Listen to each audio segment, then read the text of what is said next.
महात्मा फुले म्हटले होते, विद्येविना मती गेली, मतीविना गती गेली, गतीविना नीती गेली, नीतीविना शूद्र खचले. इतके अनर्थ विद्येने केलेले आहेत.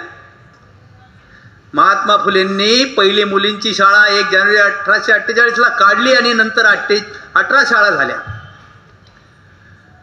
विधवा विवाह होत होते, विधवा होत नव्हत्या, विधवा आत्महत्या करत होत्या. म्हणजे लहानपणी विवाह होऊन पती मेला तर आत्महत्या करण्याशिवाय पर्याय नव्हता. अशा स्त्रियांना शिक्षणात आणलं. काशीबाई सारख्या ब्राह्मण विधवेला मरताना वाचवलं. आपली पोटची पोरगी म्हणून तिला समजलं आणि तिच्या पोटी झालेल्या मुलाला, यशवंताला डॉक्टर केलं. आणि नुसतं डॉक्टर केलं नाही तर परदेशात त्यांना व्यवसायाला पाठवलं. आणि प्लेगचा रोग झाल्यानंतर त्याच यशवंताला हडपसरच्या वाडीमध्ये बोलवून जनतेची सेवा करणारा एकमेव महात्मा ज्योतिराव फुले. आजची स्त्री गुरुवारचे पारायण करते, पण सत्यशोधक समाजाची पारायणताई जर स्त्रियांनी केली तर कदाचित स्त्री ही पुन्हा उत्तुंग जाईल. परंतु आजची स्त्री ज्या मनोव्यवस्थेने त्यांना बाजूला टाकलं होतं, ती मनोव्यवस्था जर तुम्ही डोक्यावर घेत असाल तर महात्मा फुलेचा विचार त्या ठिकाणी बाजूला जातो. आजचं शिक्षण, सरकारने शिक्षण मोफत ठेवलं नाही. हंटर कमिशन पुढे साक्ष दिली की शिक्षण झिरपत नाही तर हे डायरेक्ट भेटलं पाहिजे. शिक्षण संस्थेला मदत करा, शाळा काढा सरकारच्या मालकीच्या, असं हंटर कमिशनला सांगणारे महात्मा फुले. आज महात्मा फुलेच्या वाटेवर देश चाललाय का? शिक्षणाचं खाजगीकरण झालेलं आहे. शाहू महाराजांचं जे सक्तीचं शिक्षण होतं, बाबासाहेबांच्या घटनेत जे सक्तीचं शिक्षणाचं प्रावधान आहे, त्याला आता तिलांजली दिली जाते आणि खाजगी शाळेचं पेव पसरून अशी काही नीती वापरली जाते, मनूची नीती, की ती शिक्षण व्यवस्था कशी उद्ध्वस्त होईल आणि सर्वसामान्यांचं शिक्षण कसं हिरावून घेतलं जाईल अशी व्यवस्था केली जाते.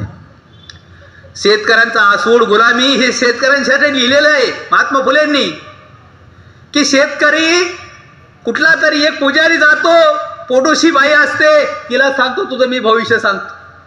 तो मुलगा होतो, त्याला सांगतो मी तुझं भविष्य सांगतो. त्याचं नाव ठेवायचं असतं, तुझं मी भविष्य सांगतो. तुझं लग्न व्हायचं आहे, तुझं मी भविष्य सांगतो. तुझं वाईट झालंय, मी भविष्य सांगतो. आणि वाईट हो तू गेलाय, तुझं मी भविष्य सांगतो. गुलामगिरी हे जे पुस्तक आहे, शेतकऱ्याचं जे आसूड आहे, हा शोषणाविरुद्धची व्यवस्था आहे. ही शोषणाविरुद्ध व्यवस्था आहे, ही शेतकऱ्यांसाठी आणि जे गुलामीत राहतात त्यांच्यासाठी व्यवस्था आहे. परंतु त्या व्यवस्थेकडे आजचा शेतकरी डोळे झाक करतोय. त्या सत्यशोधक समाजाच्या विचारावर न जाता आज वेगवेगळ्या सत्संगाच्या माध्यमातून पुन्हा मनोव्यवस्था आपल्या डोक्यावर घेतोय. आणि मग महात्मा फुलेचं नाव घ्यायचं आणि प्रत्यक्ष काम मनोवाद्याचं जर करायचं असेल तर महात्मा फुले तुमच्यासाठी गेलेत. अर्धांग वायू झाला असताना सुद्धा डाव्या हाताने सत्यशोधक लिहिणारे महात्मा फुले अगदी पुणे जिल्ह्यात नाही, महाराष्ट्रभर फिरून सत्यशोधक समाजाची स्थापना करून त्याचे मेळावे घेणारे महात्मा फुले. महात्मा फुल्यांच्या निधनानंतर त्यांचा टेटवा हातात घ्यायचं नाही अशी व्यवस्था सांगते आणि यशवंताला सुद्धा हातात घ्यायचं नाही असं सांगते. त्यावेळेस सावित्री पुढे येते. त्याच वेळेस स्त्रीची प्रथा त्यांनी मोडून काढली की स्त्रिया सुद्धा ते अधिकार आहे तिला. परंतु आजची व्यवस्था, आजच्या स्त्रिया, आजचा शेतकरी हा पुन्हा मनुष्याकडे जातोय का काय?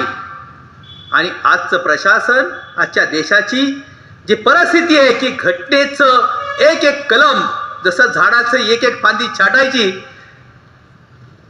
जसं ती हिटलर एक एक कोंबड्याचा पीस कापायचा, दाणे भरवायचा, पक्षाचं दाणे भरवायचा, पण एक एक पीस काढायचा आणि सगळे दाणे भरून झाले की त्याला उडता येईल अशी अवस्था करून ठेवल्यानंतर तो पक्षी असून काय कामाचा, नुसता खायच्या लायकीचा आहे. अशी व्यवस्था आपण आणतोय. त्या व्यवस्थेपासून बहुजनांनी बाजूला व्हावं, शेतकऱ्यांनी बाजूला व्हावं, महिलांनी व्हावं आणि सावित्रीचा आदर्श घेऊन, रमाईचा आदर्श घेऊन, बाबासाहेबांचं संविधान समोर ठेवून जर आपण उघड्या डोळ्याने जर काम केलं नाही तर पुढचा काळ मनोव्यवस्थेचा असणार आहे. आजच्या या महात्मा फुलेंना वंदन करून, डॉक्टर बाबासाहेबांना वंदन करून, शिवरायांच्या विचाराला नमन करून या ठिकाणी मी माझं अध्यक्ष भाषण संपवतो. जय भीम, नमो बुद्धाय. आपल्या समाज टीव्हीला सबस्क्राईब करा आणि बेल आयकॉन दाबा.